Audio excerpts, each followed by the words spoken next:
Jó, capítulo 1, verso de número 20.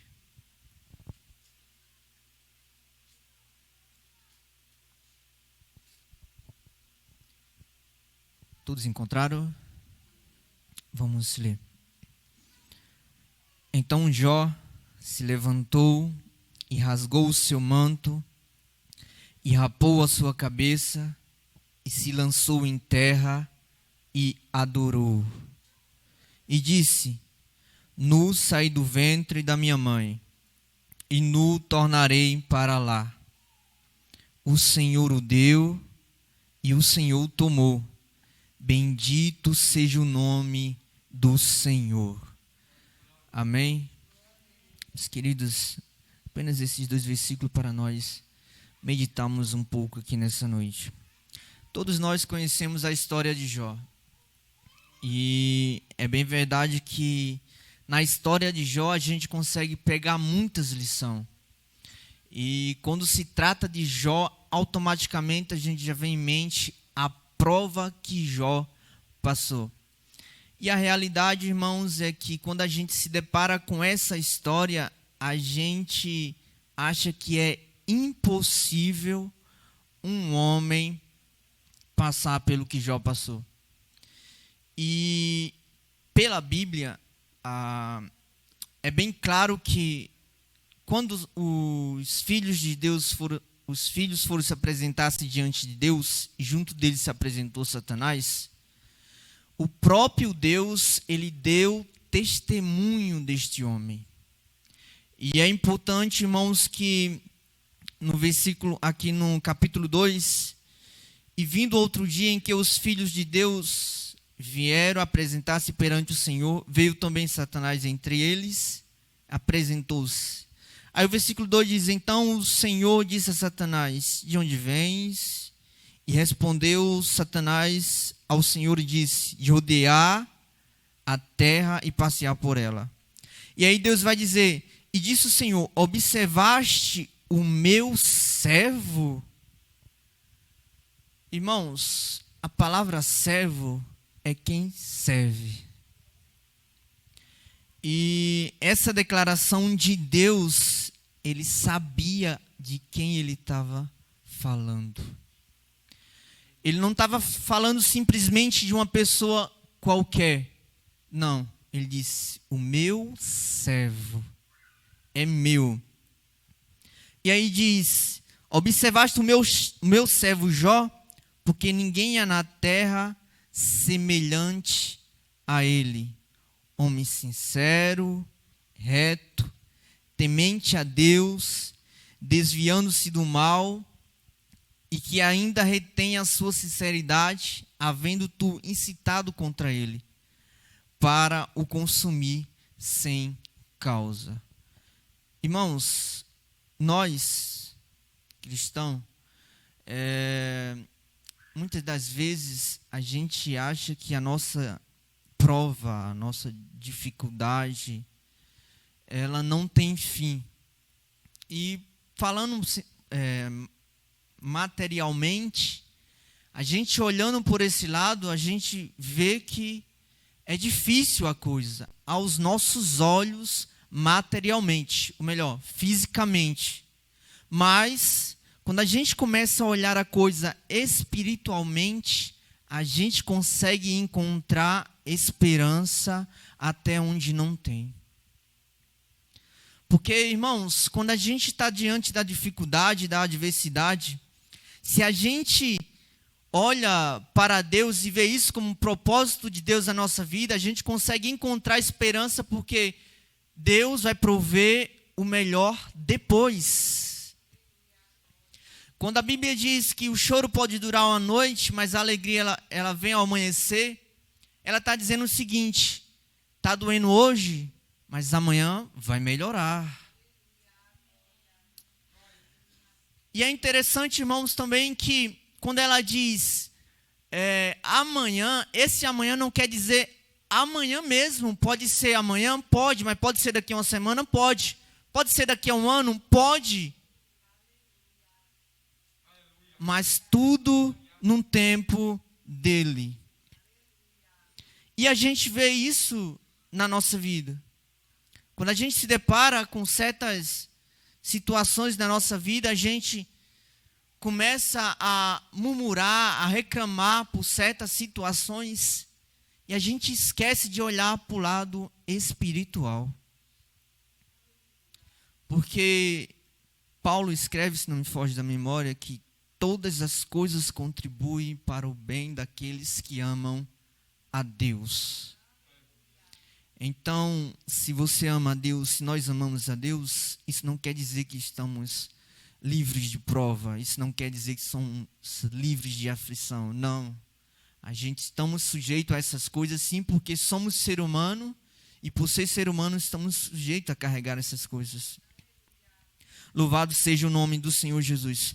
Mas na história de Jó, a gente consegue ver que Jó, ele conseguiu centralizar a sua mente não no material, e sim no espiritual. Porque, irmãos, eu não sou pai, mas imagina um pai receber a notícia que os seus 10 filhos perderam a vida. Às vezes, irmãos, o irmão só pisa no nosso pé, a gente já ora com a cara feia para ele, né? Imagine você perder os seus 10 filhos e de uma vez só. O luto que esse homem estava carregando. Ele tinha 1000 motivos para questionar diante de Deus. Ele tinha muito motivo para dizer, até hoje eu te sirvo, Deus, até aqui já deu e já não vou mais. Eu te sirvo e meus filhos, a quem tu me deste, morreram todos. E isso é uma situação, tá, irmãos?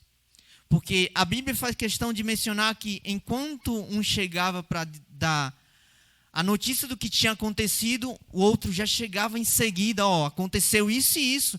Enquanto o outro saía, chegava outro e já falava. Então, irmãos, dá mais ou menos para entender basicamente o que estava passando na vida deste homem. Ele tinha motivo, mas muito motivo para acabar tudo. Porque ele era um dos homens mais ricos daquela época. Mas tinha uma coisa muito importante na vida de Jó, que está aqui no versículo 20. Que diz, então Jó se levantou, rasgou o seu manto, rapou a sua cabeça, se lançou em terra e fez algo que é muito difícil, irmão, fazer nessa situação. É adorar. Aleluia. Você adorar a Deus na bonança é muito bom, irmãos. Agora, adorar na adversidade, adorar na dificuldade, não é qualquer um não, irmãos. Não é qualquer um não. Aleluia, louvado seja o nome do Senhor. Mas através dessa palavra nessa noite, o Senhor nos ensina que independente da situação, nós temos que adorar o nome dEle. Que independente do que esteja passando na minha vida e na tua vida, vale a pena a gente adorar a Ele. Louvado seja o nome do Senhor Jesus. E aí, irmãos, a gente vai ver que ele reconhecendo isso, aquela que estava do seu lado, a qual possivelmente ele esperava uma palavra de conforto, de ânimo, de coragem. Não, Jó, a gente vai vencer. A gente vê que não desprezou, mas direcionou palavras que acabaram entristecendo Jó. Mas, como eu falei no início, ele não estava se importando, ele não olhava pela situação material. O foco de Jó era espiritual. Que eu e você possamos ter esse foco nessa noite. Que independente do que diga ao meu e ao teu respeito, que possamos prosseguir com a mente no céu. Que possamos prosseguir com a certeza de que dias melhores virão sobre as nossas vidas. Eu quero te dizer que se não vir aqui na terra, meu querido irmãos, ela vai vir lá no céu. E quando a gente chega lá, a gente não vai lembrar mais dessas coisas. Porque no capítulo 2, o seu versículo de número 10, a mulher, a esposa de Jó, que cresceu com Jó, que viveu e presenciou todas as bênçãos do Senhor sobre a vida de Jó, ela agora diz, perdão, no capítulo 2, verso de número 9. Então sua mulher lhe disse: ainda retens a tua sinceridade? Amaldiçoa a Deus e morre. Vamos falar da forma literária aqui para evitar, né, irmãos? Porque isso é um tema muito forte. Então, irmãos, aquela que estava do seu lado, no momento que ele precisou, ela não desprezou, mas direcionou palavras pesadas. Mas Jó tinha certeza de que Deus estava no controle de todas as coisas. E no versículo 10, ele diz o seguinte: como fala qualquer doida, assim fala tu. Recebeste o bem de Deus, não receberia o mal? Em tudo isso, Jó não pecou com seus lábios. Jó estava ciente. Jó carregava consigo a certeza de que todas as coisas vêm de Deus. Jó estava ciente, irmãos, de que nada do que ele possuía era dele.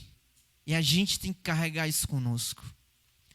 Tudo que nós temos não é porque Deus entregou em nossas mãos que eles são nossos. Não, de maneira nenhuma. É de Deus. E aí a gente só administra. Louvado seja o nome do Senhor Jesus. E Jó carregava isso consigo. Recebemos o bem de Deus, agora nós não vamos receber o mal? E isso é uma lição muito importante, irmãos. Porque tem muita gente que vem para a igreja, que vem, que está sempre presente nas obras, sempre ajudando em algo, mas o interesse ninguém sabe, ninguém conhece. Muita gente vem atrás do milagre para receber o milagre, e na medida em que esse milagre chega em sua vida, em sua família, essa pessoa ela acaba saindo de lado, ela acaba deixando de lado.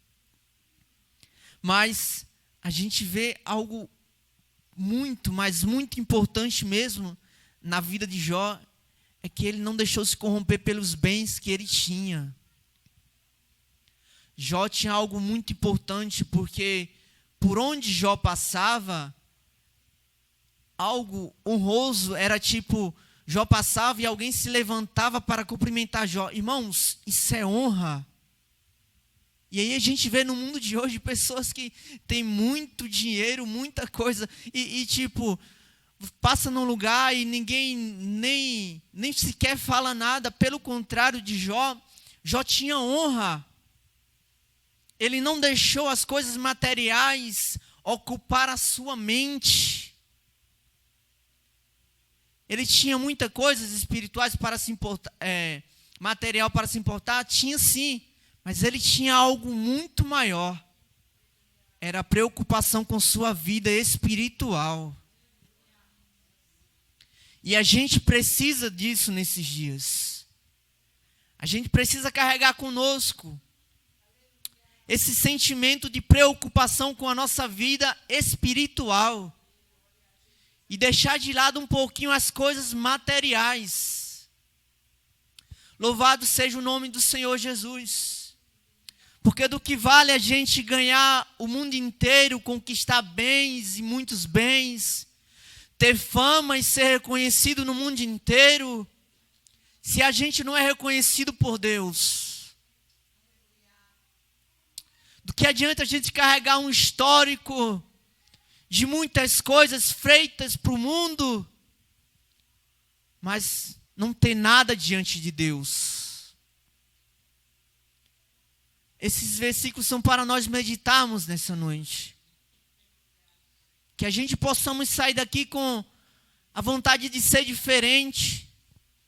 Porque vivemos dias difíceis, onde o avivamento ele é momentâneo. Ele é hoje, já, agora.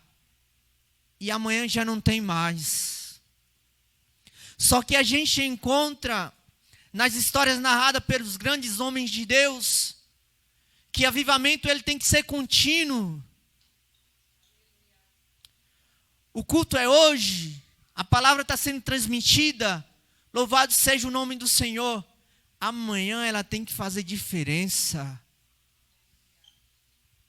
Nós temos que sair daqui com esse desejo. Não, amanhã eu vou fazer as coisas diferente do que eu fiz hoje. Isso é avivamento. Avivamento, renúncia. É sair com a vontade de dizer, não, Deus, eu quero ser melhor. Dá-me força, Senhor Jesus, para renunciar às minhas próprias vontades e dizer sim para Ti. Louvado seja o nome do Senhor Jesus Cristo. Jó estava preocupado com isso. Jó estava preocupado com o lado espiritual da coisa. E o resultado, irmãos, no capítulo 42 do livro de Jó, eu quero que você leia comigo esse versículo, irmão, 42 de Jó, e o verso de número 10. Que mediante todas essas coisas que Jó presenciou, ele não abriu mão da sua confiança em Deus. Ele não deixou essas coisas materiais e as situações que foram vindas sobre a sua vida afligir a sua mente. Pelo contrário, ele tomou todas essas experiências para levar consigo o cuidado de um Deus fiel na vida do seu povo. Louvado seja o nome do Senhor Jesus. Jó 42 e o verso de número 10. E o Senhor virou o cativeiro de Jó. Só, irmãos. E o Senhor virou o cativeiro de Jó. Deus pode virar o teu cativeiro ainda hoje. Deus, Ele pode. Mas uma observação, não murmure não. Não olhe pelo lado material não, irmãos.